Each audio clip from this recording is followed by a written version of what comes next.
Anyone have anything you would like to add to the agenda that you need to be brought up, before our church this morning? Anything you said, yeah, annual meeting, we need to talk about that, because that plant has got to go. No, anything that you just need to discuss? Okay, moving on then. Next thing on the list will be last year's minutes from last year's meeting that we don't have or do have. Don't have. Joel doesn't have one of them. He's taking them for this year. He is taking them this year. Just be aware of the fact that the major things we did last year was some planning things for the coming year. My message, reports from all your departments, report from Jody as a financial treasurer of our church, and then our board elections that we'll talk about in a little bit. So we're going to see if that will work. We're going to dive right into this and go right to department reports. And we have stewards. Stewards, there are two different major portions of our church board. You're going to see who our church board is here in just a few moments. We have two portions of our church board. One is called the stewards. One is called the trustees. The stewards primarily are the hands and feet ministry of the church. They do things, and not exclusively there, they oversee outreach. They do things like potlucks. They do things like meal ministry. They do things like being a part of organizing outreach events that we do here at the church, whether that's in the church or it's literally out of our doors. So that is what our stewards do. On the church board, we have three stewards. Barb Armstrong, Elaine Cronrath, and Kathy Cronrath are our three stewards. And Barb is going to come and give us a report from the stewards this morning. Which way is this on? No. Can we make it on? Yeah. Mike, well, I can turn it on, but I can't make it. Okay. I don't know how you want to adjust this thing here so it'll work, but is it on? Or we just have Barb hold it. Then everybody online, and the millions and millions of viewers around the world, you're going to see Barb. Tomorrow, Barb Armstrong will be on Facebook. I have a whole page, and I'm going to move through this as fast as I can. Stewards, instead of having your last name start with A, you're always first on the deck. So bear with me. Pastor went into detail what stewards actually do. I look at it as outreach, needs encouragement, even a little bit into evangelism and church membership, church service opportunities, Christian growth and community, public worship, and Christian nurture in the church. So I will start out with the church growth and outreach. Some highlights this year. KidMo is still going strong. We've got some wonderful teachers that are sharing that. Sonia, Pam, Carolyn, and Jody rotate, and that seems to be working well. And we moved that to during our adult service time, then kids would have their time in the other room, and that to me has worked out very nicely. Youth group program is going strong. I won't go into that too much because we have a youth president that will report on that. As Pastor shared, we have I put 5 Bible studies, so maybe you missed one. I must have. I classified Elaine has one, and as I understand it, that's kind of by appointment. If anyone wants to call her and reach her, you know, she's always open to studying the Bible. Our Nazarene webpage and Facebook, that to me is a great outreach and works very nicely for me. Even this old lady has gotten onto it and find out a lot of things and can pass a lot of information on. And those are very vital within the church to stay in the loop, stay in tune, what's going on. Needs and encouragement, I feel like our church is very, very good in that. Food bank still is great outreach and community help. Providing meals for people in need, and this year I was excited when the new baby arrived. We all were, and wonderful ladies jumped right in, provided meals, got a good chance for all of us to get to know them better. So praise God for them. In evangelism, church membership, potluck and missionary services, live video was from Scott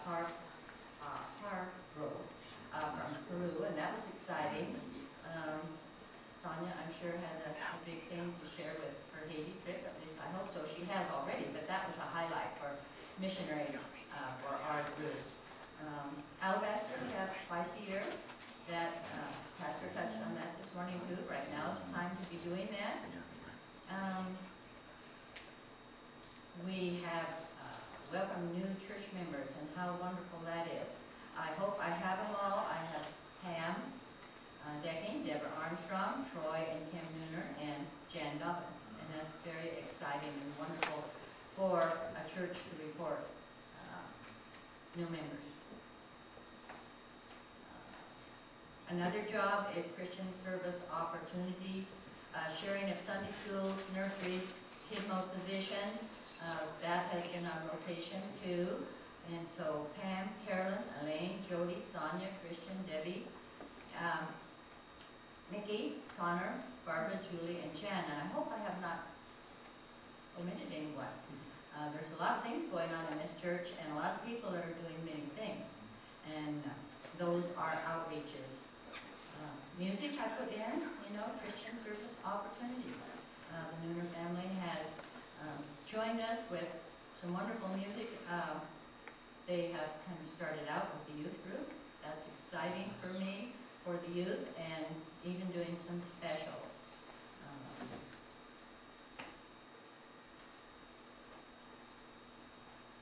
Another area that is for services is opportunities for us to serve our church would be lawn care, snow removal, electrical, vehicle maintenance.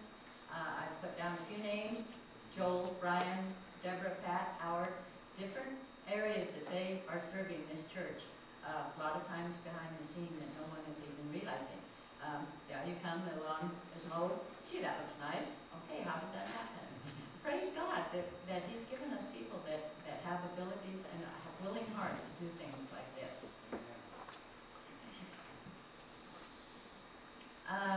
Christian groups in the communities. Pastor, to me, has really excelled. Got us so involved with other churches, joining them, the park, chips in the park. What a great outreach. And first we started, and then the community started, church started joining us.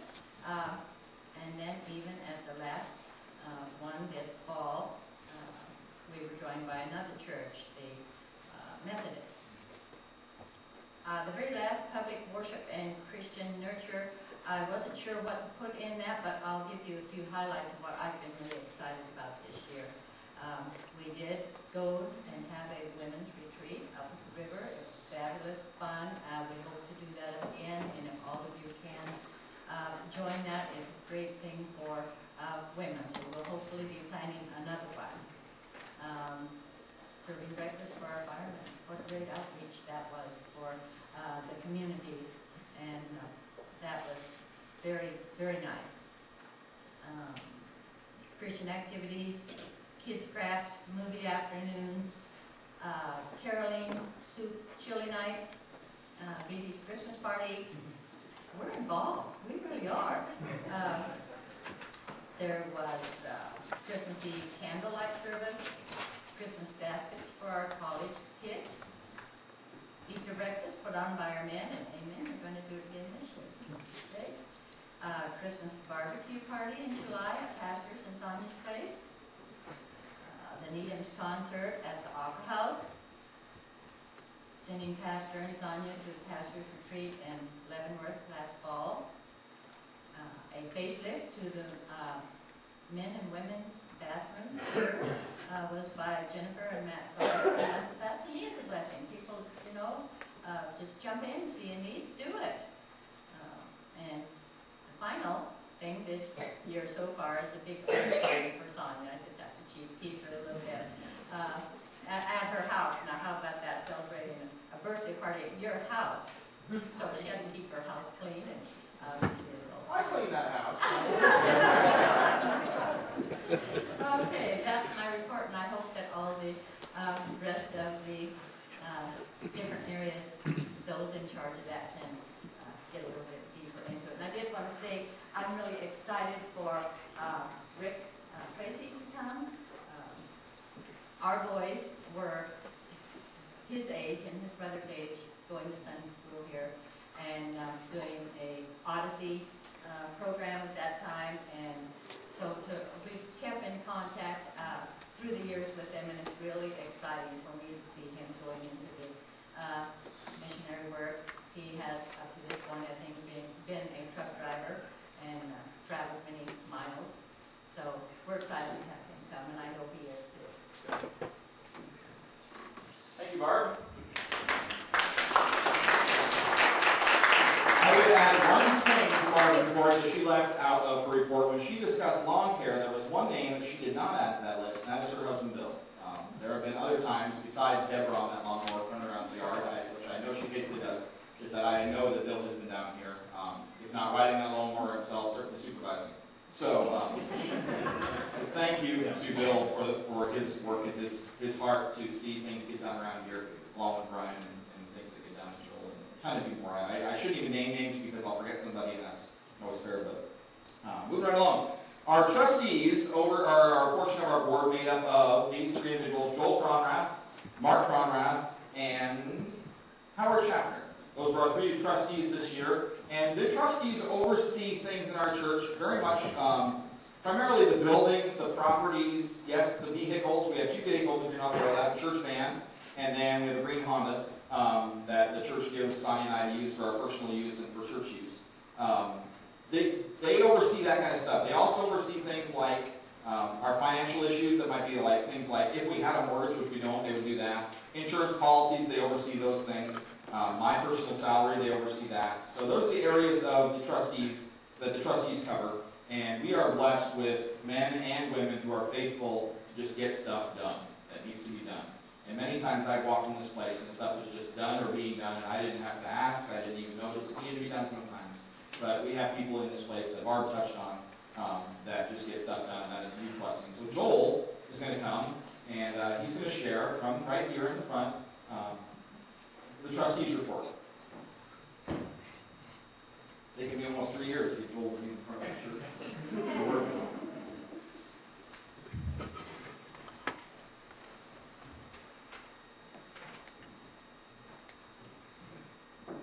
Part of my report's already been mentioned about, so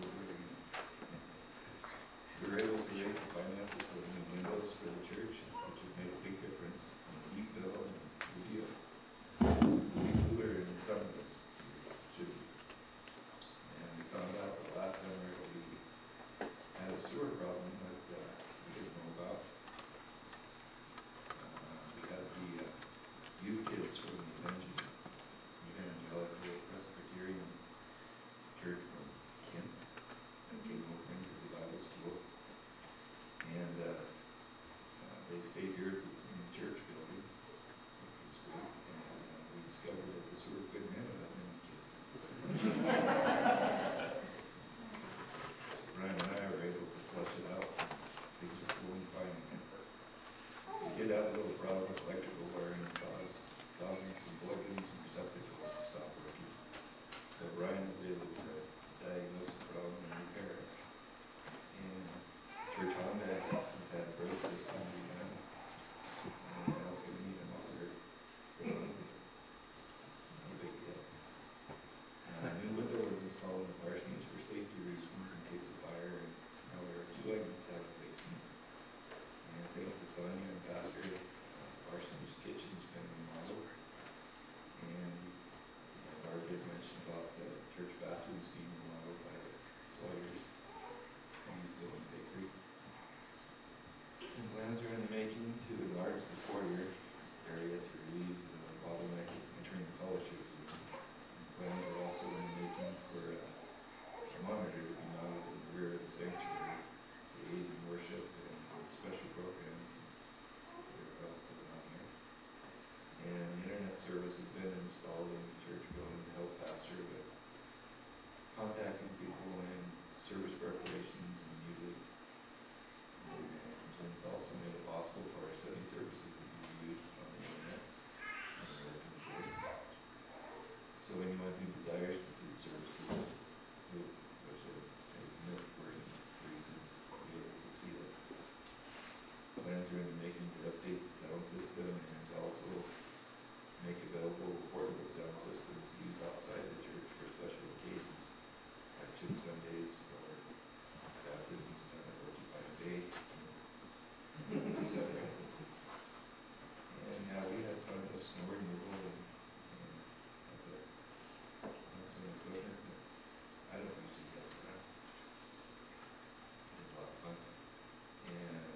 thank you goes out to Pat for doing sidewalks.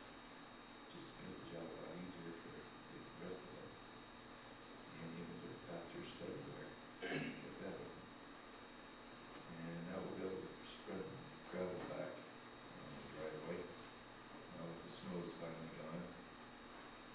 And a big thank you to Brian for installing a faucet on the south side of the church for watering the lawn. And just thank you to him for all the yard care that we're having been doing. And the grass has never looked greener. We also just done a lot of fertilizing and weed spraying and such. And we had bug spraying done around the church building and parsonage by a company there that did a good job. I haven't seen ants in a long time in my kitchen. And big thank you to Andrew. Great enough. I don't know about that. I've been trying.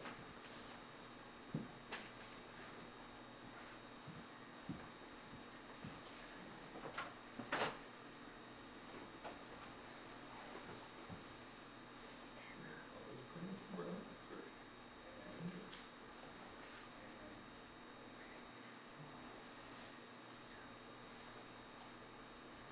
I'm really thankful because there's kids that came from camp that all the cleaning they did around here, they did a lot of cleaning on top of that tree, cleaning around my folks' house, and through the community they did a lot of painting picnic tables and such, so it was a neat outreach to be a part of. And we also had the toilet and nursery changed by a couple of adults that came with the group, so that was something that was thankful. I didn't have to do it.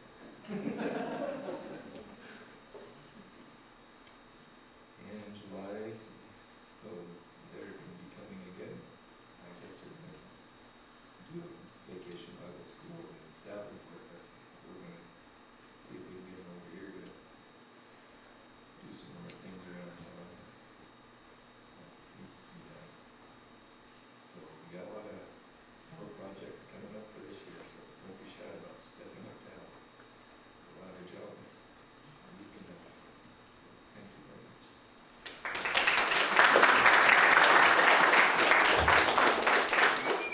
Thank you, Joel. Joel and so many of you just get stuff done, and it's so great that we have a building that functions and is workable and in good condition, and that's primarily because you all take care of it. So thank you for that. Our Nazarene Youth International is our youth group, and we've made some strides in that this year. Some exciting things have been happening. And we have on our church board, that is a held position on the church board. And so you recall that Barb Armstrong mentioned that we had Deborah and Pam Daking join the church several months ago, almost a year ago, I think, not quite. And when Deborah joined the church, she also joined and she became our Nazarene Youth International president on the church board. So Deborah's going to come and she's going to give you a report of the youth group.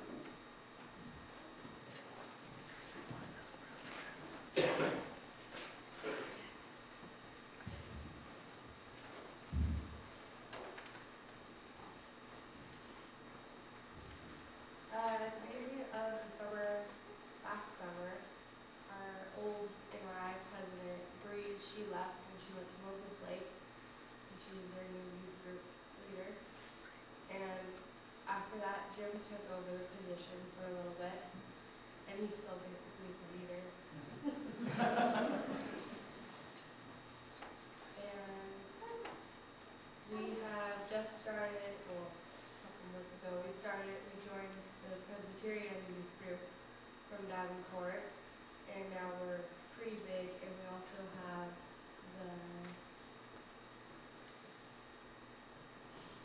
the community church with us, and we have just very recently the Davenport Harvest Celebration Church.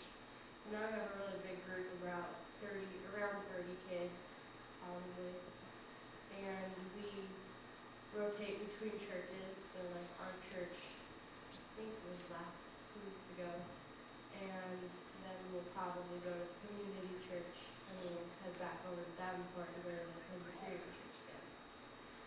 And when we're here, the leaders play music for us, and the kids really enjoy it. They have a really good time. And just last weekend, we went to the Rock and Worship Roadshow, and it's a concert, and a lot of Christian bands play. And it's a lot of different types of Christian bands. There's more rock, and then there's, I think there was a rapper. Yeah.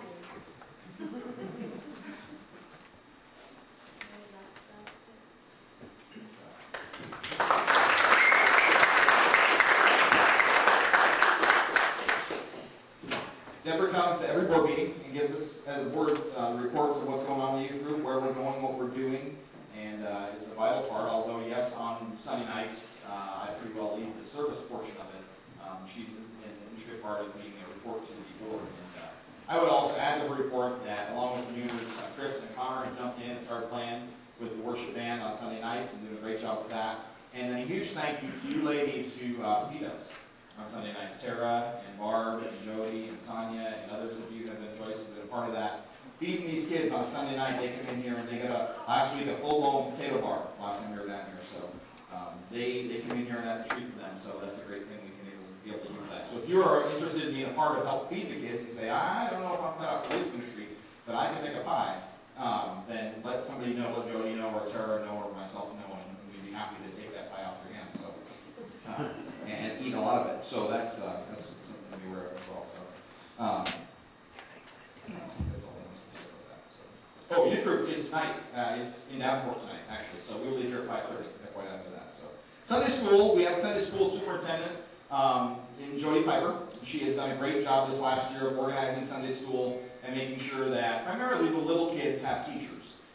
She'll probably highlight those for you, but making sure that they have teachers and they have curriculum. And then she teaches the teen class, and then I teach the adult class. So we're going to ask Jody if she'll come and she'll share about that. And then she will go right in. Jody is also our faithful treasurer.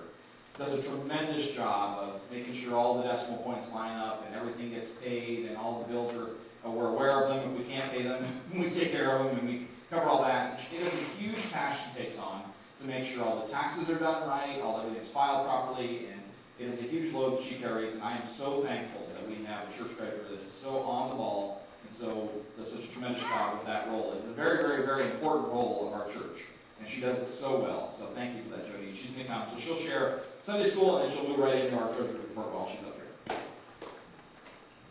Woo.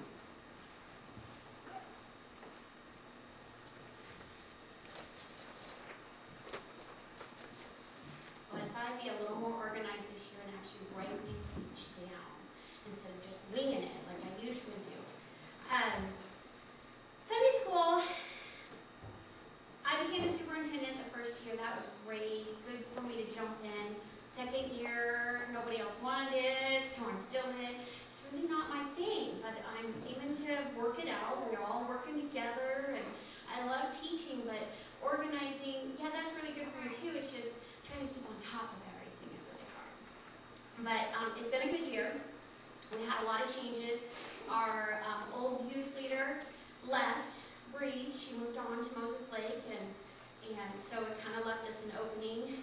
And so thankfully I've had the women step up and help out. Elaine has been a real blessing, and Pam has been a huge blessing. And thank you, Barb, for filling in, because I know you don't like to do it, but it's really helped me out because trying to teach two classes at the same time is really difficult.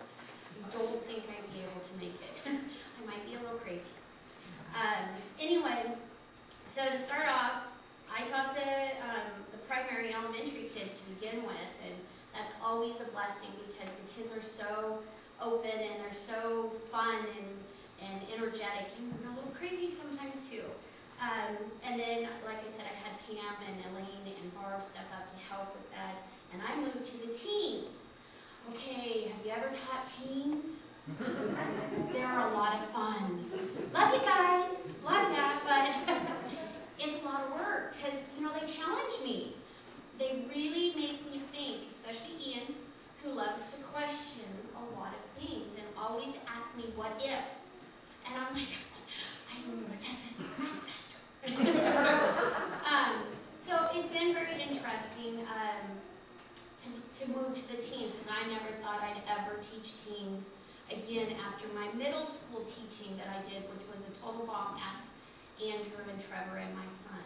Not such a good time. Anyway, so I moved to the teens, and of course Pastor does the adults, and he does a great job. I don't even, he's pastor. I don't question that. He does his own thing. So I organize for the elementary, primary kids. I organize their lessons for them, and with some money shortfalls, we decided to do away with buying a curriculum. So I went online, and there are some great free curriculums to tap into, and that's what I've done. And so I organized, and we kind of just gone through from Genesis and Noah and all of that stuff, gone through and hit all of the important things that the kids need to be able to learn the base and see the faith that Old Testament had. And we've learned about the Old Testament women and men that were important. And now we're going to start in on, just for a little while, learning about being a special gift, from God, and taking His gift that He's given us of salvation, and what to do with all of that, and do a little bit on that. And then from there, I think we'll jump into the New Testament. Yay! The teens, on the other hand, have been a little bit different. We have worked on a truth or dare set of lessons, and that's been going on for actually since I've taken over. And it's basically, the truth or dare is, taking the truth from the Bible and applying it to our everyday life, and what is out there, and how, sometimes they don't correspond with the world around us, and trying to, make that right path choice to where we're not floundering and figuring out what we are supposed to be doing, and kind of giving them the older kids, when those hard decisions come up, about all the things we as parents don't really want to talk about, how we go about, finding those answers, and it's in the Bible, and where to find them, and how we should apply it. So that's kind of what we've been working on, and we're going to continue to work on those things, because I think it's really important, because they're at a very difficult age when they have to start making those tough choices and figuring out where they're going to go. I wrote all this down, and then I didn't follow a thing, so now I'm lost on where I'm supposed to be. I'm not good at that. Truthfully, I'm not very good about reading what I actually wrote. Anyway, I think overall the teachers were blessed by the lessons as much as the students. Because as a teacher myself, I learn right along with the kids. It's all stuff we've all learned before, but then I'm like, oh yeah, I really ought to be nicer sometimes, and maybe a little less judgmental, and Darren, I'm talking to you too. Anyway, give me a mic, Darren, it's all over. So I learned right along with the kids. We've been talking about worshiping idols, and we don't have the actual golden calf or anything, but we worship other things, money and possessions, and so it's been a real learning thing for myself, right along with the kids, because like I said, they really test your knowledge and your abilities, and they, demand a lot, and sometimes they have no answers, so you have to come up with some answers that, really pertain to what's going on. So anyway, like I said, it's been a real blessing, I think, to the teachers and the students alike, because of the lessons we learned. So that is my Sunday school report. And now I'll go on to my treasurer's report. And again, I have to thank you, like Pastor thanked you, for the call he put out last week, because we're in some financial need. And not that we're out of that completely, but definitely huge answer by all of you. It was a blessing, because I try not to worry, but when the bills are sitting there and you have 3 days to pay it and there's no money, and you're like, oh, God, I know you're going to provide this, I just don't know how it's going to happen. And then Pastor calls me up or texts me, this is how much we got, and I'm like, he does answer, he really does. And he is faithful to us who trust, because it's not been an easy year, to say the least.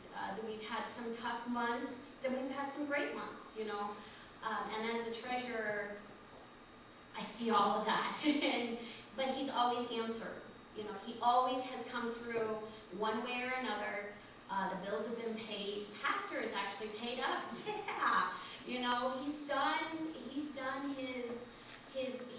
he's really taken us through the hard times, and it's such a blessing for me to see, and it really grows my faith in seeing how he answers that. So anyway, I'll go on from there. I hate to sound like a broken record, but without your contributions, this church would not have heat or lights or programs for our young people, or be able to assist those around us who are in need, or have a pastor for that matter.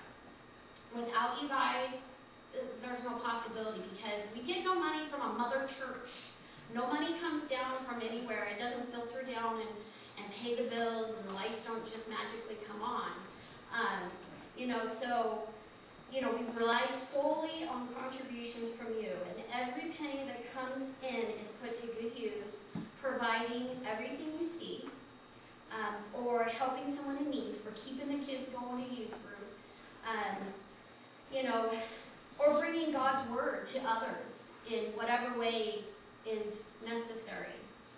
So we were able to do many things this last year. You know, there's a lot of negative with my job, and I told Pastor I'm really struggling, because how do I say, you know, anything? And so, but I got to thinking, and there was a lot of positive we did. You know, we were able to do a lot of things, despite, you know, having some rough months here or there. And so some of those things were, you know, besides paying the electric bill, and I could give you numbers, but I have those all printed out, and I'll post those in the hallway because nobody wants to hear those numbers.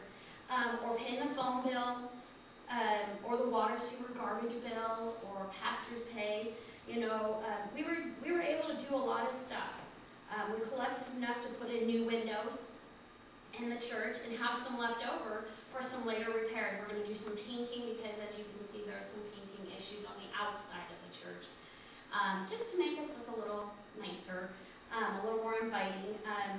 You know, we also gave money to Northwest Nazarene University in a matching scholarship fund for one of our youth. Well, he's not so youthy anymore, but he's getting older. To Ben Miller, you know, we gave money, and then they gave a lot of money. We gave $350, and they gave him, matched that with $2,450, which gave him a total of $2,800, somewhere in there. So that's a huge gift to him to go to our Nazarene church university. You know, it's our university, kind of an ownership thing. So that's been a real blessing to his family to help pay for those expenses, because we all know university is not cheap. We were also, let's see, love offerings. Our church has really come around to being a huge love offering congregation. When the need arises, people give here, and that's such a blessing to all of us. You know, we paid $287 for somebody's Avista bill because they couldn't pay their utilities because they lost their job. And every one of us came through and helped out with that. Let's see. We also had NNU's, Northwest Nazarene University, their singing group, Covenant, come, and we gave them a love offering. Now, it's not a huge amount, but it was $200, and it was enough to pay some of their expenses for going. You know, they just travel around. They don't expect anything back from us. They want to give. So, you know, that helped out. We gave, this was a new one, for Peru. You know, we've kind of come across this through Pastor, and I think he was a previous pastor for your church that you went to, Chelan, Scott Hargrove. And he is now at an orphanage in Peru, and we gave $487 to their orphanage this last year to help out with their expenses, and they have a bunch of teenage girls. And that's not cheap, even though, you know, they probably don't need warm winter clothes, but they still have to wear clothes and go to school and all of that. So up with that. We have a benevolence fund, and at Christmas time we had those boxes out, and people donated to either Peru or the benevolence fund, so we have money in there right now to help any needy families, you know, with emergency food or whatever might need to come up from that. We have some money in there, so that's going to help. And then we had the Needhams come, and that's a huge group. They come from Nashville. They drive here in an RV. They trust in God to provide their needs for gas. Their RV breaks down a lot. If you're on Facebook friends with them, a lot. There are a lot of and so we provided $851 for them to come here. Plus, we gave them a place to stay. But, you know, still they're a blessing and you know, they're doing God's work. And so we were able to come up with that money for them. Let's see. And, you know, not to mention the money that we, you know, the love offerings we've given to Pastor and his family during Pastor Appreciation or Christmas time, you know, we just come up with the money, and you guys have all been a blessing in that way. Besides paying the regular bills, we have an outreach to do. You know, God asks us to touch other people, not necessarily just in this church, but to bring events in, like the Needhams or the Covenant Church, you know, singing group, to do that. The other thing, we have raised last year $341 for Alabaster, which goes directly to the mission fields and does not stop it go and bypass any, you know, it doesn't go to jail or anything. It goes directly out there. Nobody takes their cut out of it. And then the last thing is you know, we are asked to give 10% tithing. You know, the Bible asks us to do that. Well, our mother church asks us to give 10% also, because without little churches or other churches, they can't do the outreach events that they have to do, the outreach missions and things like that, because nobody pays their, you know, nobody just gives them money.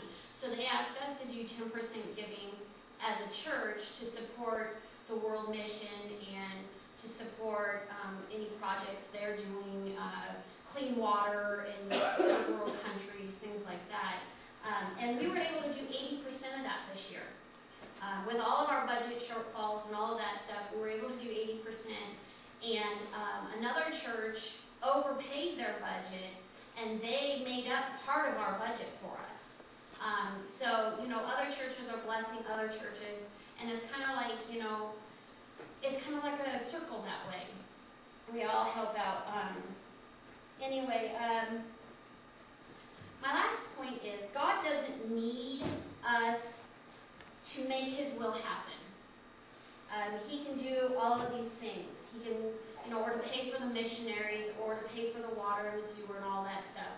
He asks us to be a part of it, to have ownership, but to be a part of it and to make it an important part of us, and to have that faith and trust in him that he will take care of us no matter what, in one way or another.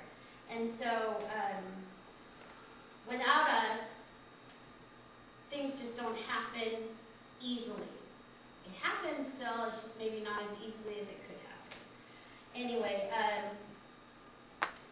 let's see. So he wants us to participate in making it happen and to do our part to bring about his goodness on earth, both physically and monetarily. And I want to thank you for trusting in the Lord and faithfully giving to your church. Thank you.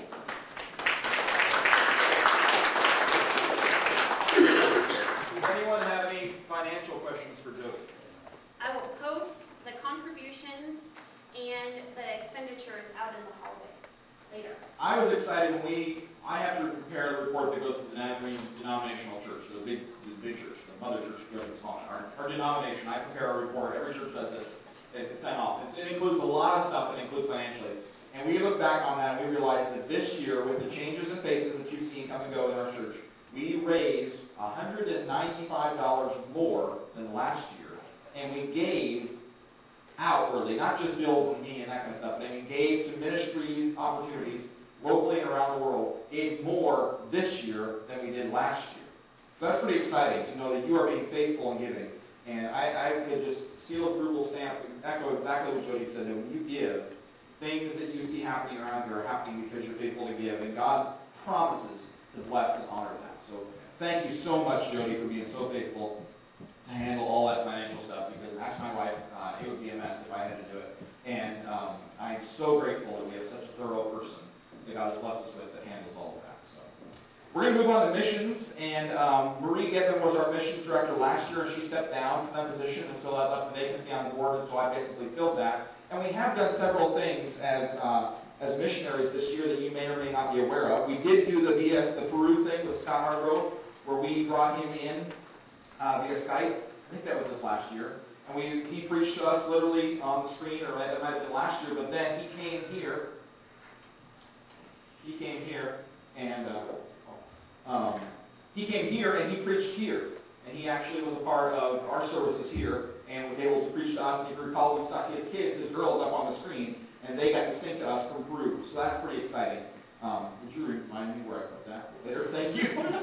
My fire page is going off at the moment. I don't know why. It's not important for me right now. Also, my wife went to Haiti, and that was important for us this year. It was an exciting time. It was a time where Sonia and I stepped out and said, hey, it's important for her to go. And what you may or may not know about that is that somehow, some way that we don't specifically know, somebody funded, or some people funded, a large portion of her trip. So that was exciting. As we would get reports from that director who was organizing that, he would say, hey, got this much more amount in your account. Somebody gave this amount. We don't know where it came from, but God provided that. Rick Stacy and Denise are coming. They're coming from Salem, where they'll be here in the services on March 24th, and they will be a part of our church service before they prepare to go to Poland. So that's exciting. We get to partner with them. So in 2 weeks, they'll be here. Many of you may also know Chad and Ruth Michael. Does that name ring a bell for some of you? Chad and his oldest daughter, I think it is, are coming home the end of June. Chad and Ruth own the home that Mike and Stacy live in out in Edwall, and they're friends of many of you. Chad will be here in the service in June to preach in the evening service for us to share what they're doing in Papua New Guinea. The Gideons are coming April 14th. You think the Gideons, what do they do? What is a Gideon? Whenever you go to a hotel or a jail, I don't know if you go to jail very often, go to a hotel and you open the drawer and there's a Bible there, Dell does, and there's a Bible there, that's because a faithful Gideon went out and put that Bible in that jail or that hospital or that hotel. And so they're coming on April 14th, and we partner with them. We say, hey, we absolutely want to support what you're doing, because I know I've literally been blessed when I walked into a hospital room one day without my Bible, and there was a Gideon Bible there. So we partner with them. And then in June, our teams are going to Mexico. At least 3 or 4 of our teams and myself are heading to Mexico with the Presbyterian Church, and we'll be heading down there to build a home for a needy family down there with a ministry called Amor Ministries. And so we're able to be a part of that and partner with them and go down there and build a home, literally from ground up, pouring the concrete and everything. We're going to do that. And so we're excited to send some of our teams down there. So when you get excited to hear about somebody like Rick Tracy, who was a little baby boy when he was here, a young man when he was here, and now is a missionary, the missionaries you're sending out right now as teams from this church may very well be the missionaries who literally say that's what God's called me to do permanently years from now. So place a lot of value in that, and I'm thrilled that we get to be a part. Jody talked a little bit about the giving that we give to our larger Nazarene church. A large portion of our giving goes to fund missionaries around the world. Our missionaries in the Nazarene church are all salaried, so they're on the mission field and they get paid to be there by our church. And they only receive that because we're faithful as churches in the States and around the world to give finances out of our regular income, our regular giving and offerings, to fund those missionaries. So you're literally, when you give to the local church, your tithe and your offering on a Sunday morning, we fund that. We pay for a missionary to be in China right now, or to be in Papua New Guinea, or be somewhere. We don't want them to have to be on the mission field and have to figure out, okay, I've got to raise money and do my mission work, and I got to feed my family. How do I do that? So as a Nazarene church, we've taken a big step to say, hey, we want to make sure our missionaries are salaried. So a large portion, probably the bigger portion of our giving that we give to the general church goes to pay the salaries of those missionaries and support the mission work around the world for the Church of Nazarene. So that's a huge thing that we get to do. So missions will continue to be a heavy emphasis of our church. When we see opportunities to do it, whether locally or globally, we're going to do that. And so I would encourage you that if you can't go, maybe you can support somebody who is going. So think about that when you hear about kids going to Mexico, or you hear about an orphanage in Peru, or ways that you're able to maybe not be able to go, but you can write a check to support somebody who can go. And if God challenges you to do that, then step up and do that. So I think that's all I need to tell you about missions. Any other questions about missions? We will come home with some, if we go to District Assembly next month, we'll come home with some more missions information for you, and you have that. The food bank, I'll just briefly touch on this. The Harrington Food Bank operates out of our local church, if you weren't aware of this. Every second and fourth Saturday, the food bank operates here. It started here several years ago. It is not exclusively Harrington Nazarene Food Bank. It is made up primarily the volunteers who come are either not associated with our church in any other way except through the food bank. They're locals or patrons of the food bank, and just don't regularly attend our church. Or it's primarily made up by volunteers who attend here or the community church. The Methodist Church helps us out by every Easter. They come in and they are part of giving Easter baskets to the kids. So they partner with us that way. And then occasionally we have volunteers from the Catholic Church who get involved in the food bank.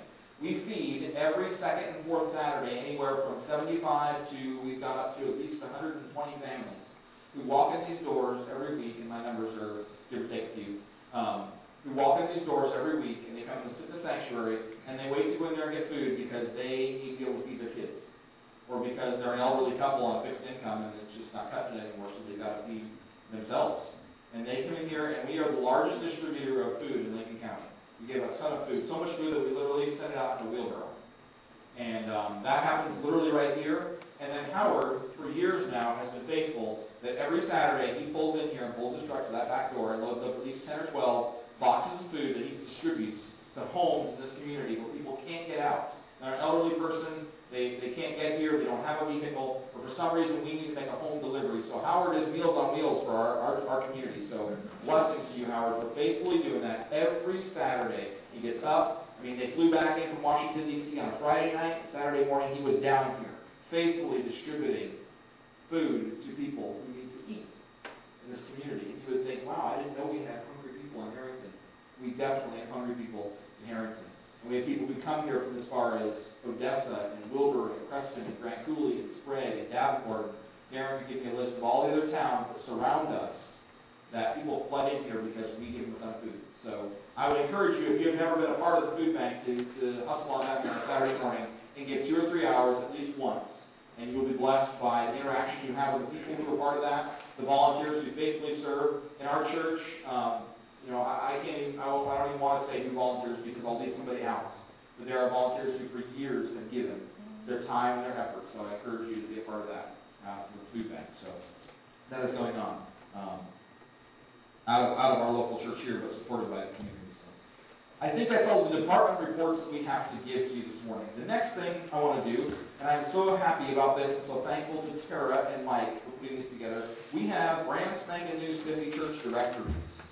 This is so important because when you want to send a card to somebody, or you need to pick up the phone and say, hey, can you help me with this? Or, hey, I just wanted to call and encourage you today, or it's your birthday, I want to send you a card.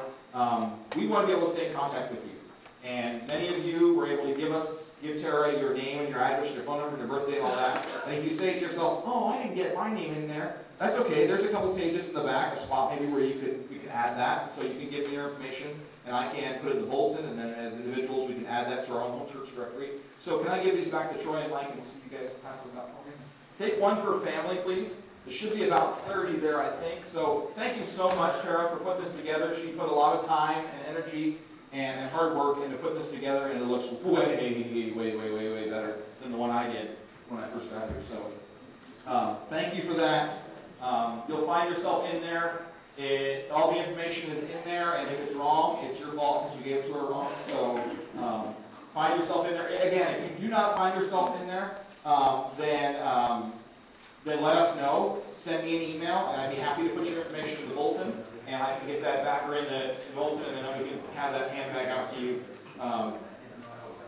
So take one per family, please, and then hopefully we won't have to print up a bunch more. But if we have to print up more, that means we have more families, right? So that's an exciting thing. So please make sure that everything's in there. And again, thank you, Tara, for putting that all together. I know it was several days, if not hours, of hard work, and so it looks wonderful. And utilize that. Don't just stick that in your drawer and go, oh, I might need to call Jody once in a while. Utilize that. Flip through there and use this as your prayer time. Hey, I want to pray for my church. Who would you lead me to pray for? You can open this thing up and every week say, okay, this week I'm praying for for Margie Bouchard, and this week I'm praying for Mark and Kathy Conrad, and this week I'm praying for Darren Carroll. And just use it as a prayer guide for you to be praying for your church family. So there's a few more left if we need to have some more hanging around. So that's what's going on. Every year, the other thing we do as a church is that we elect new church board members. Your church board this year was made up of, and please somebody help me if I leave you out, Jody Piper, Mark and Kathy Conrad, Joel Conrad, Elaine Conrad, Deborah, Barb Armstrong, and Howard Chapman.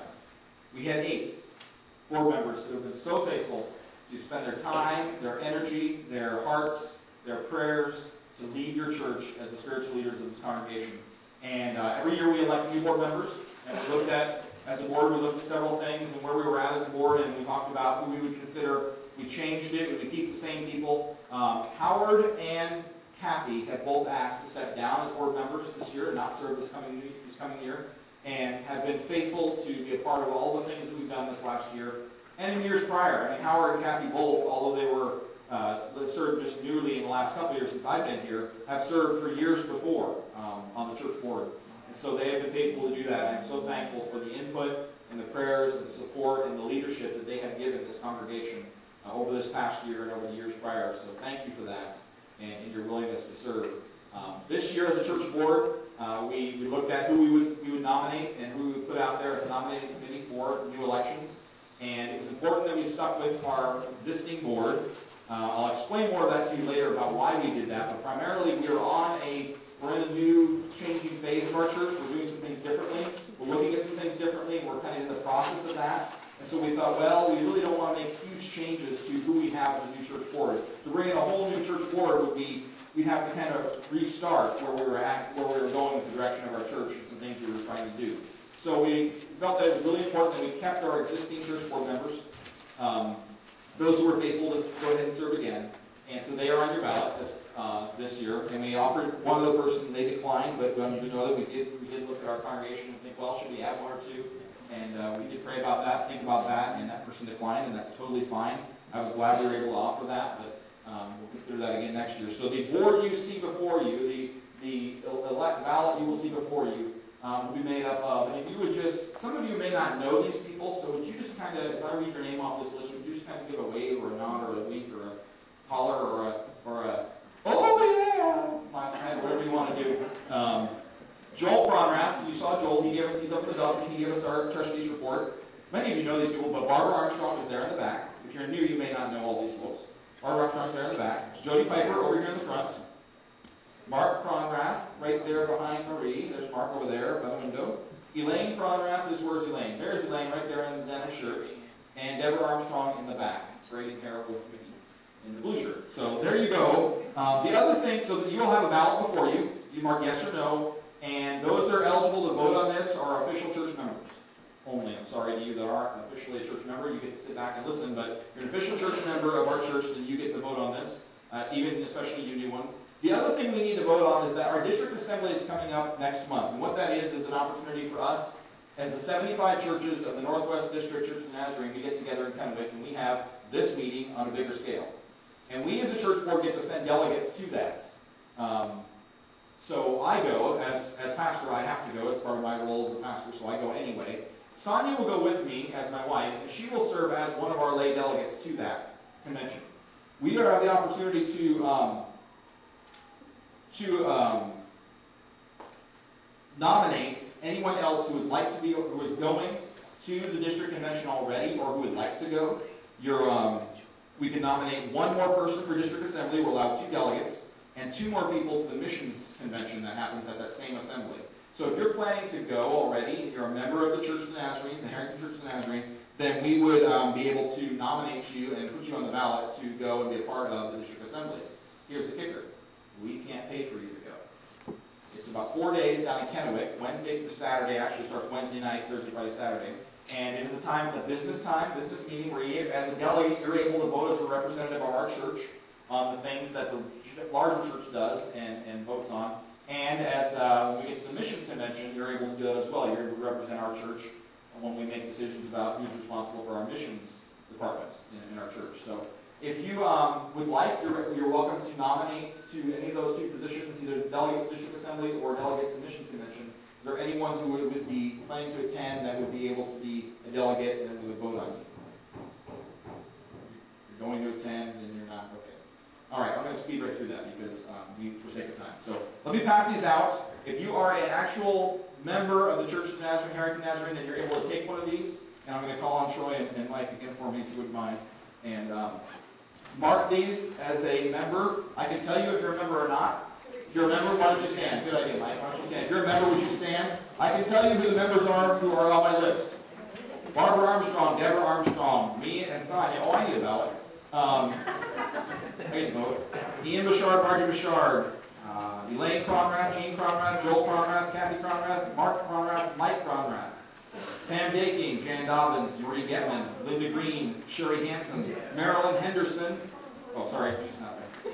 She is, but Brent Miller, Don Miller, Julie Miller, Berta Miller, Elizabeth and Frank Morissette, Kim Nooner, Troy Nooner, Jody Piper, Pat Quay,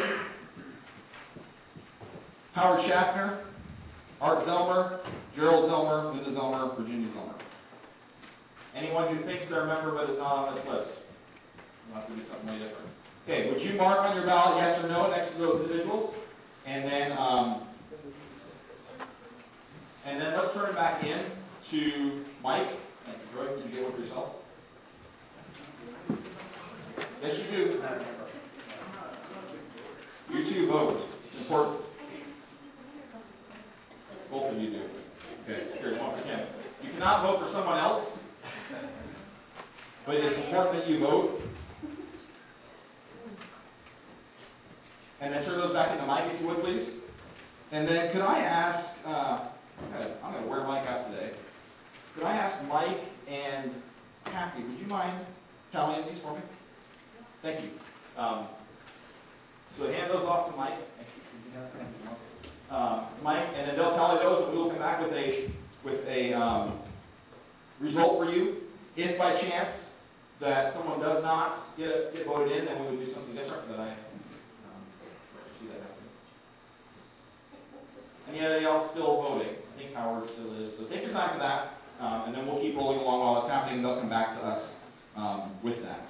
I have, if you're interested, just to let you know this, I should have told you this earlier. Each year, prior to, and for those, since this is the existing board, I didn't ask them to do it again, I asked our church board members to sign a letter of commitment that covers things like I will be actively involved, I will be active giver, I will speak well of our church, I will faithfully support the church in my time of attendance and my tithes, I'll be open to teaching, and those sorts of things. So those are the things we ask of our church board members. They literally sign an agreement to say that I will do that, and we receive those, and I keep those on file in my office for those church board members. So if you're ever interested in knowing what I ask of our church board members, we stick strictly to the Bible, and 1 Timothy, you can read about that, and then there's regulations in the manual and in the commitment letter as well. Anyone else? Wave your hand when you're done with that and hand it to Mike. We're going to keep rolling along. We're going to get to my report quickly. I just want to highlight some things that are coming up that I would mention to you as new business.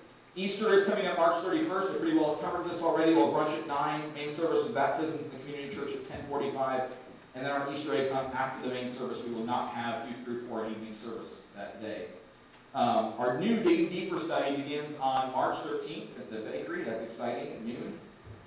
Barb already mentioned this, but I really want to encourage you that if you are an internet person, you're online at all, you should check out, we have a our Harrington Nazarene Facebook page, and a lot of information goes on that. I use that a lot for you Facebook people to get information out to you, to keep you reminded of, hey, tomorrow's annual meeting, reset your clocks, this is going on. We have a youth group page as well to get information out to the youth group. And currently in development is a new website. One of our seniors at Davenport High School is developing a website for us. So that'll be coming soon, and we'll be able to put that in place, and you'll be able to see the website and learn about ministries that we're doing and things that are happening within our church, as well as get the videos on the website. So if you, anybody else still have a ballot that needs to give Mike, you're still working on it, give Mike or Kathy an indication. There's one more, okay, take your time, that's fine. All right, so that's coming up, and that website should be in place and ready to roll probably within the next month or two, seeing as how it's a senior project and it's got to be done in the next month or two. So that's coming up. Services are coming up online. And then an exciting thing is happening. This year marks the 75th anniversary of the Church of the Nazarene in Harrington. Well, really, it started in Bluestem, if I get the story right, and then it landed here at the bank building, and then we came here in the 60s and built this building. So just be aware of that. This is the 75th anniversary of our church in these communities, Davenport and Harrington, that we've been here. We want to celebrate that. That's an exciting thing. It's an exciting time where we get together and say, hey, we have made an impact by God's leading and God's design and God's instruction in these communities.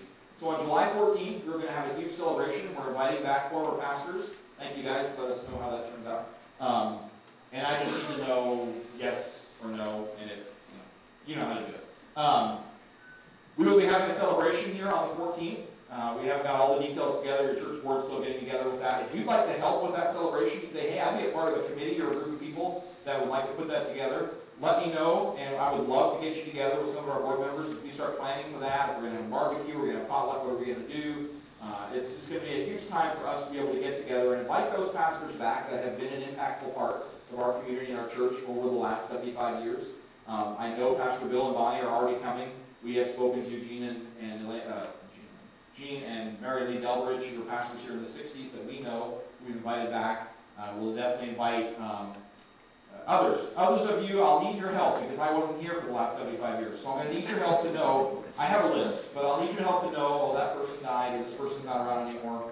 People who we should specifically send invitations to. Maybe a long-time member of our church moved away and now they live in Seattle, but they would come over. I need those names and that information. If you have pictures of our church over the last several years, I would love to put those together. So if you can help with some of this, please let me know. I'm excited to do that on the 14th. Randy Craker, our district superintendent, will be coming, and he will share a message that morning, and he'll be a part of our service, so that'll be put together for the 75th anniversary. You have a lot more of a history in this church than I do, so I need your history. Your church needs your history, and we need to put that together. So that is that. As we go on, I'm going to give you my report now, and a lot of my report will cover a lot of things that have already been shared, but I want to highlight them for you because they're important to me. They're special to me, and they have spoken to me. And so I'll try and move through this quickly, but it's important that I share these things with you. It's kind of our State of the Union, State of the Church address. Where have we been?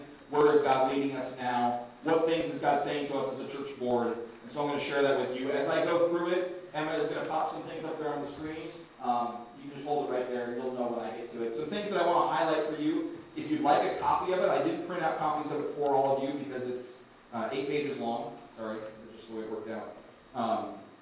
If you'd like a copy of it, I'd be happy to copy it off for you if you want some bedside reading or you want to frame it and hang it in your living room or whatever you do with it. But if you want to start a fire with it or something else, I don't know what you do with it. But it was a blessing and a pleasure for me to write this report. I was so proud, am so proud of our church as I look back on our year and the things that God has taught us and the things that God has done for us. As I look back on this year, it was an exciting time for me to sit and type this report up. So I'm going to primarily read it to you because it's not really sermon. But you'll see the things pop up there on the screen that I'll highlight for you as Emma and Ian put that up there. And while I say that, thank you to Emma and Ian. They faithfully every week are up there running that projector and the screen and the programs and the music and the bulletins and everything. And Joel does the sound. And so that is a huge blessing to us that we're able to do the things technology-wise that we're doing because those folks are up there and they're faithful. So thank you for that. So let me just share this with you and I'll try and get through it. This year has been a learning year for me, a year where God has taught me to trust Him more, to slow down, to be patient, and believing that He has worked and continues to work in the life of our church and His people, to anticipate that work and intervening, deliberately involving Himself in our lives. It's pretty powerful and pretty amazing. This past year has been a year of changes for Harrington Nazarene. We've seen some faces go. Some have moved away, and others, unfortunately, have chosen to leave. The exciting thing is that we're seeing new faces, new families, new people that God is sending us, involving in our lives, placing in our path that have become a part of the Harrington Nazarene Church family, and have already dived right in to be a part of what God is doing here. That's exciting, contagious, and magnetic. And let me side note for a quick second. I love it. I love it. I get so excited when I see God bring us new faces in this place, and then almost immediately they dive in. And they jump into doing stuff. They jump into helping out with something, and they become a part. It's so exciting to see them take ownership and the ministry that God has given them here in our church. So thank you for you newer folks, you newer faces. Thank you for being willing to do that. And to you existing folks that have been here a long time, thank you for making them feel so welcome that they want to do that. Last year I shared with you a vital theme or truth that we must keep going. And let me be very, very clear about this. We would not be who we are nor where we are without the older generations of this congregation. You are the foundation of this church. You led us to this point, and in many ways you continue to lead us. Please do not ever feel like you've lived out your usefulness or that somehow God or this church doesn't need you anymore. Nothing could be further from the truth. I love to see Howard working at the food bank. I love to see Gene and Elaine joining the youth group on Sunday nights. What an encouragement to the teens that come, that the older ones of this church see value and importance in them. One of the main ways we need you as an intricate and vital part is to be the cheerleaders, the encouragers, the mentors and prayer warriors for the younger generations coming up behind you. You see, it's a younger generation of young families, young men and women as young teens who are being called to be tomorrow's board members, Sunday school teachers, pastors, missionaries, offering counters, worship leaders, and more in God's church. We will not be the church that God desires us to be tomorrow without this upcoming and here right now generation. We need both generations to come together. You older folks, we have to have you encouraging and standing beside and behind our younger families and our younger teens. And younger teens and younger families, we have to have you stepping up and leading and being a part of the things God wants us to do. Please get this clearly. We all have a part to play. That part sometimes changes as an age and ability changes, but never are you not a part. After a conversation with one of you this week, I've been thinking a lot about Jesus' words in Mark 16. And then he told them, "Go into all the world and preach the good news to everyone. Anyone who believes and is baptized will be saved, but anyone who refuses to believe will be condemned." Notice that Jesus did not say, "Wait for the unbelievers to come to you." He didn't say, "Stand on the corner or from your pew or pulpit or from the newspaper article and preach at them and condemn them and then expect them to come join you." Jesus said, "Get out there and get into that world. Don't become like it. Don't let it form you into its mold, but get out there into it." In fact, Jesus was so certain that we needed to be out in this world proclaiming his love and mercy and forgiveness and salvation that he even asked God not to take us out of it. In John 17, he prayed to his Father and he said, "My prayer is not that you take them out of the world, but that you protect them from the evil one." We are called to stay in this world and get the job done. We are called to go out in our world and get the job done. He never said that we shouldn't be in it. This past year, we've made Jesus' words more of a revelation. You've allowed me to lead you as we go. Let me share with you some of the things that have come to my mind, some of the ways we've gone this past year. Some of these will be literally going things that we've done, gone out and done, and others will be praises for what God has done in our midst this year. And again, I'm going to be a little bit repetitive, but these are the things that some of you have already shared, but these are the things that have been on my mind and my heart as we've been looking at this last year and the coming year. And as I speak to them, they're already popping up on the screen. This past year, we received 5 new church members. That's exciting. And I'm aware of at least 3 more who are currently considering joining our church officially. We had 6 baptisms, and we're planning for at least 3 more, possibly more on Easter Sunday. Your church board has developed a relationship with Pastor Chuck Wilkes from Hayden True North Church of Nazarene, and Pastor Chuck has become an active and very influential mentor for your church board to learn who we are, what our role is, and how God wants to use us. We have joined with the Davenport Presbyterian Church and the Harrington Community Church, and as Deborah shared, the Assembly of God Harvest Celebration Church in Davenport, to minister to sometimes over 30 teens in our communities, and an average of over 20 each week. We partnered with the Kent Presbyterian Church this past June. Thank you, Mike. We partnered with the Kent Presbyterian Church this past June to put on one of the best VBS programs I've seen in years for our local community. We did work projects around our town and hosted a barbecue in our community, in our park, where over 120 people attended that barbecue and that VBS program that night. You know that's a quarter of the population of Harrington. We canceled Wednesday night services. Out of that change, 2 new Bible studies have begun. We'll say 3, or 3 new Bible studies have begun. Joining the Women's Bible Study at our home and the upcoming Digging Deeper on Wednesdays in Davenport, making for a total of 5 new Bible studies actively happening in the communities we live in. That's huge for us, the size of our church, to have 5 Bible studies happening in the communities that we live in. That is tremendous. I'm very proud of that. We joined with the Harrington Community Church and Methodist Church for some specific services throughout the year, especially our Chip Sundays in the park. Chip Sundays, while primarily made up of our own churches, helped us become much more visible and noticed within our community. We left a huge footprint. The fire department breakfast was a huge success. It went so well, and we did go to them and love on and minister to them without any exceptions from them or any criteria for them to receive it. I have no doubt that this left event left an impact and planted seeds.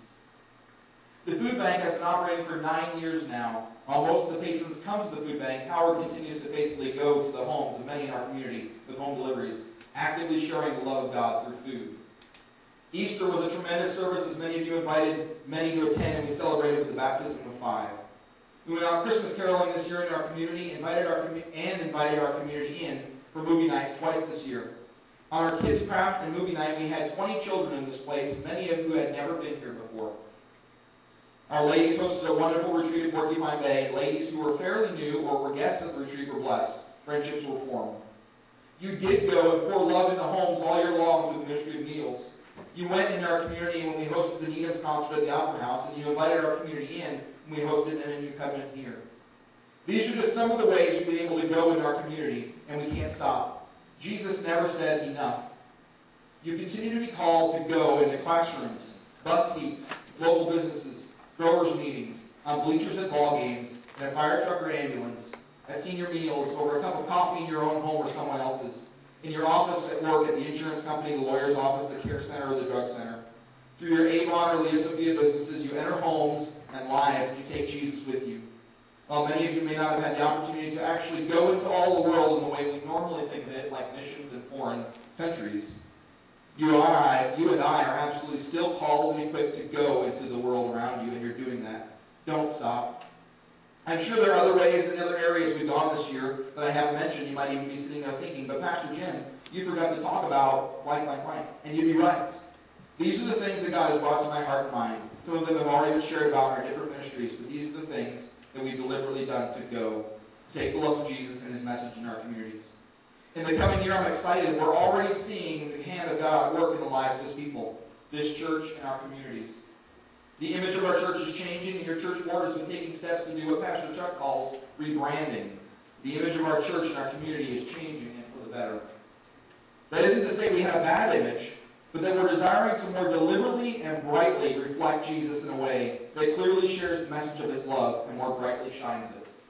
Let me share with you some of the things that I see coming our way this year, ways I believe God is challenging us to be, thoughts he has placed on my mind and on the hearts of your church board. Number 1, we're lowering the entry level of our church, which sounds odd, but by that I mean this. In the past, the impression has been given or sensed that in some way when you come to church, or you come specifically to this church, you have to have your life all together to get here. You've got us all in a row and be behaving like Christians do, even if you're not a Christian yet. Or it's been expected, or the impression has been given that now that you're attending here, you need to be acting and behaving and living a certain way, and if you're not yet, then there's a problem. Now, while in no way do we believe that God will bring you here and then let you continue to wallow in sin, it's also not a place to point the finger of condemnation at you, because you haven't reached a certain maturity in your relationship with Christ.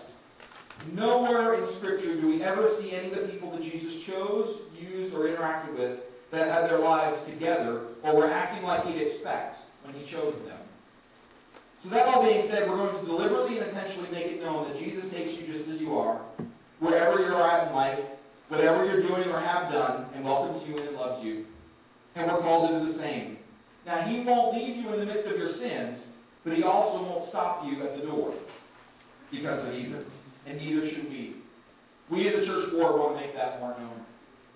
One of the other things we're going to specifically do that I didn't put in my report, but I posted noted it later, is that we have at least 2 people in our congregation who are or will actively begin to be searching out ways that they are being called into the ministry.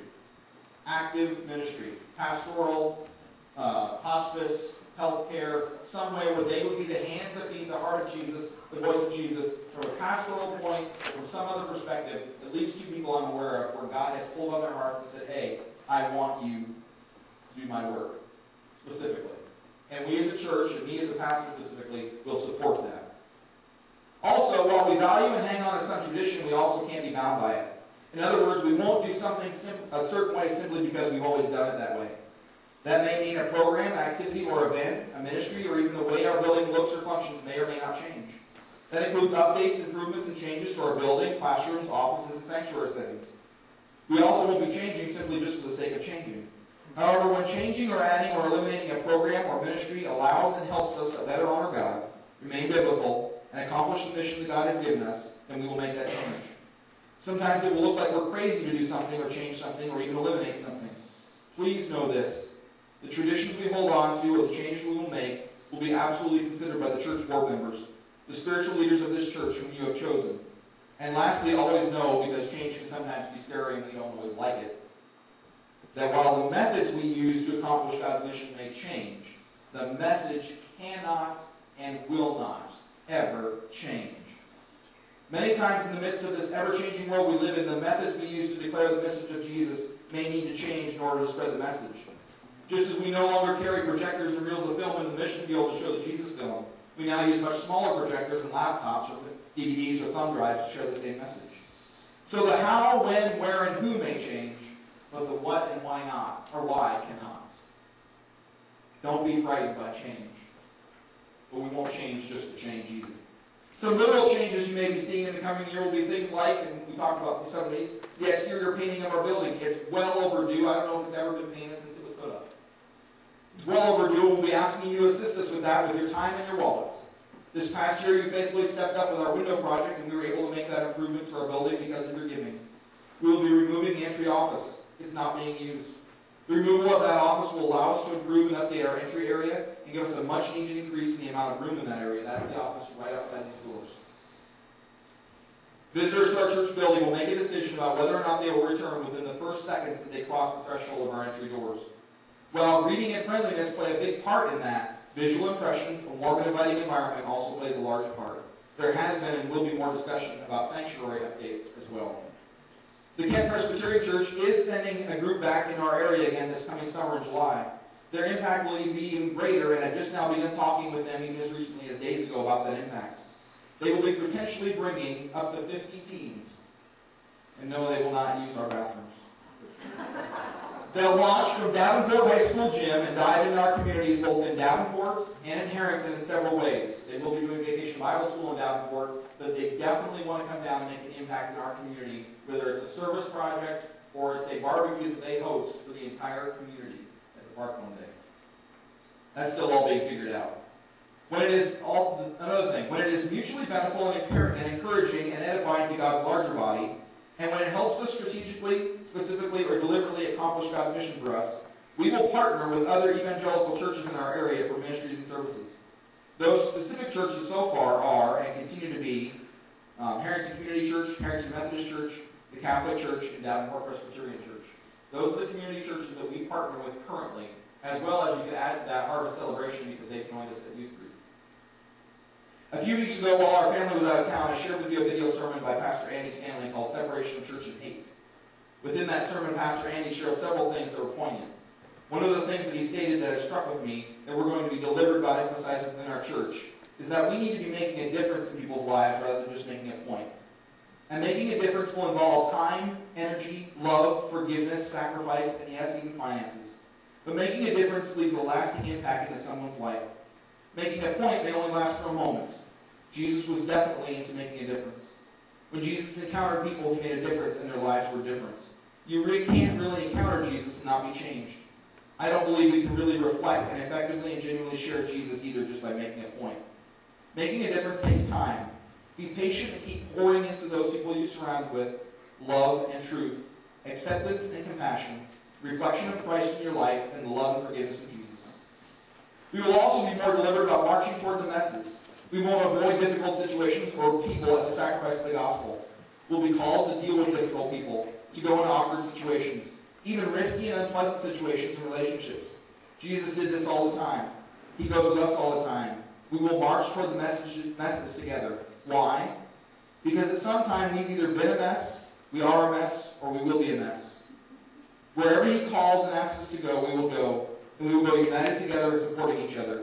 As a church, we will do our best to partner with you as you march toward those messes with specific helps or with the help of acceptance and love and ministry when you get those folks here. As a church board, we felt that it was important that we seek God for his description of what we are to be about here in Lincoln County. I say Lincoln County because we are Harrington, Nazarene, but we are not exclusively Harrington. You know that very well because several of you drove from Davenport this morning, or from somewhere else, from Ritzville, not just Davenport, Ritzville, or near Moeller, way out there somewhere, and other places where you live. drive in here from. So although we are called Harrington Nazarene, we are not exclusively Harrington Nazarene. And so we ask God as a church board, Lord, what would you have us be about in Lincoln County? And we felt, as we sought God, when we prayed about it, that the mission of Harrington Nazarene that He's given us is this. Now, I was going to kick it up there on the board right now. One more. Maybe not. Again. One more. One more. No? Where? One more. There you go. This is what we are about. That as Harrington Nazarene, we pray, love, share, and serve together.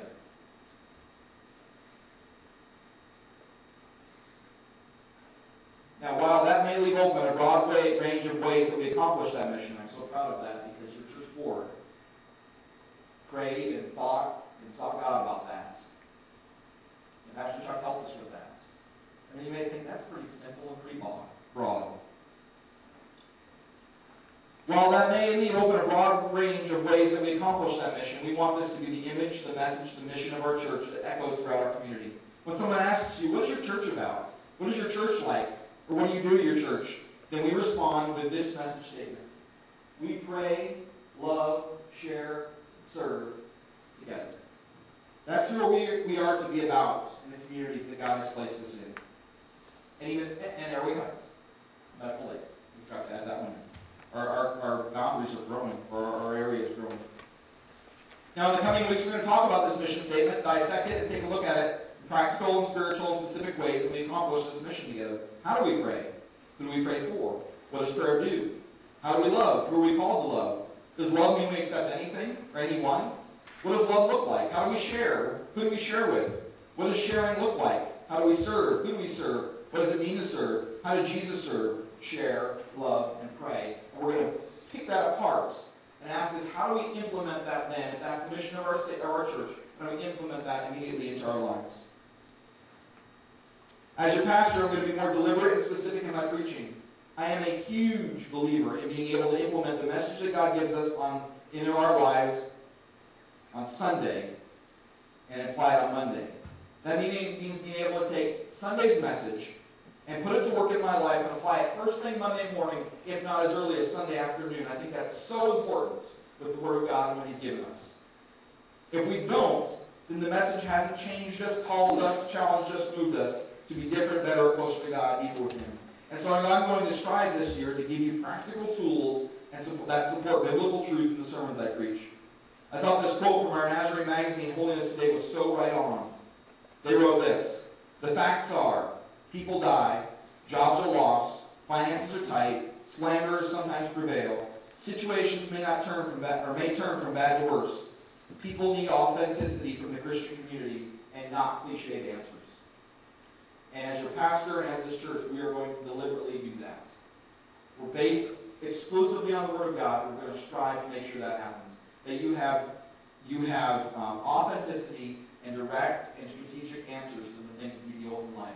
As Jody said earlier when she was talking to the teens, we need answers for what the things we deal with in life that are right here in God's Word. And as your pastor and your preacher, and as your Sunday school teachers and the leaders of this church, we're going to be deliberate in the ways we help you find those things you can apply directly to your lives. These are many of the areas and ways that God is challenging me and I believe our church this year. I ask you to pray. I ask you to pray hard. Pray for God's leading and direction. We want to do nothing unless God says jump, move, and run, and we say how high, where, and how fast. There's plenty that we can do without Him that may look and even sound good, but I've learned that a good idea isn't necessarily a God idea. We will strive and seek for everything we do to be a God idea. That may mean implementing and starting a new ministry, and that may also mean ending or eliminating or scaling down an existing one. Will we always get it right? Maybe not. Will we strive to keep seeking God's guidance and leadership? Absolutely. When we miss it, we will pick ourselves back up, see how and why we were off, and seek Him again. You have chosen a church board as the spiritual leaders of this church. Count on them. Hold them to that high calling. Pray for them. Will we always do something that you like? Maybe not, probably not. Don't discount it simply on taste or tradition. Pray for spiritual protection. For your leaders, for me as your pastor and family, for the impact of this church in these communities, for our reflection and our witness. As we endeavor to do more for God, God's way, Satan certainly will not be happy about it and will turn up the heat against us both inside and outside of the church. Lastly, The role of being your pastor is not one that I take lightly or for granted. I am both privileged and honored to have this responsibility. While I make mistakes and even ruffle your feathers sometimes, please know that I hold the responsibility of being your shepherd very highly. I treasure your relationships with me and my family. I value the time you give me in our church. I feel a father-like protection for your families and marriages. It excites me to no end to see God molding and shaping and especially using you for His glory. It is my responsibility to encourage and help you find the way that He wants to use you. I don't believe that for 1 second that any of you are resigned to simply sit on the pew by choice or by placement. God is never finished with you regardless of ability or place in life. It's my responsibility to help you continue to work and serve for Him. I take that responsibility very seriously for you individually and for all of us corporately as a church. So often, in more ways than you probably know or realize, you bless our lives. Thank you for loving on our family, supporting my wife and children, and for letting us into your homes and your lives. We are approaching 3 years of being your pastors now, and God continues to teach me things and show me things through your lives and my opportunity to impact with your lives and family. Thank you for letting me laugh and cry with you, celebrate, pray with you, help you and serve you, work with you and for you, teach you and be taught by you. As we look forward into 2013 from this third month in, I absolutely believe that God still intends to use Harrington Nazarene strategically and deliberately. Please confidently know that the message that I shared with you at last year's annual meeting continues to be true. We will do whatever it takes for your family and my family, friends, neighbors, co-workers, and even strangers on the street to know Jesus Christ. Whatever it takes. As long as whatever it takes honors God, is biblical, and accomplishes the mission He's given us, then we'll do it.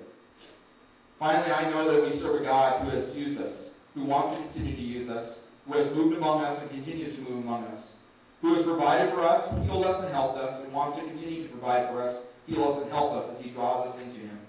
Because all that is true, I firmly believe that we can eagerly anticipate 2013 to be a year that 9 months from now we will look back on and celebrate, remember, and thank Him for the things He has done.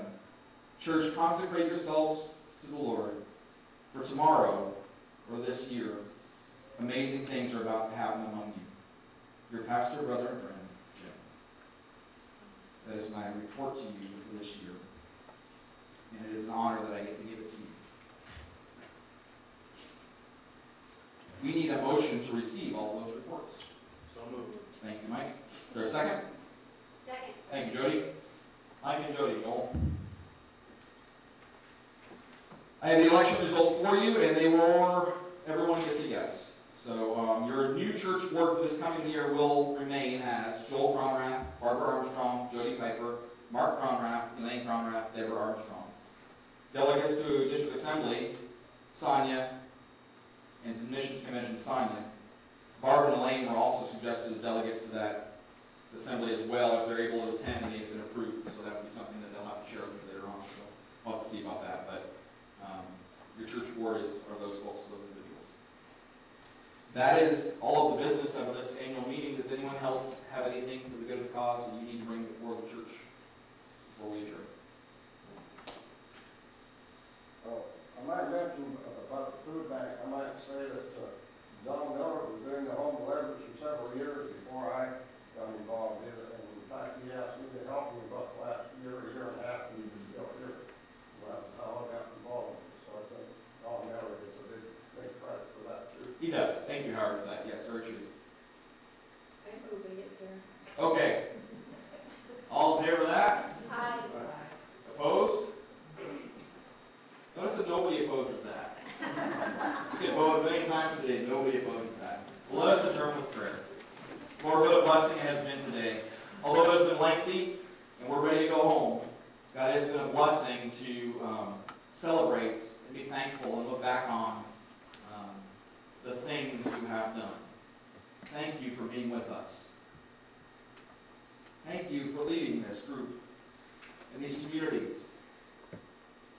Thank you for the privilege of being your hands and your hearts and your voice and your feet and your arms around these places that you send us into and these people you put in our lives. I pray that as we reflect you, you are so blessed and so pleased with your faithful. I pray that as we go out these doors today, we would celebrate and anticipate the way you're going to continue to work this coming year.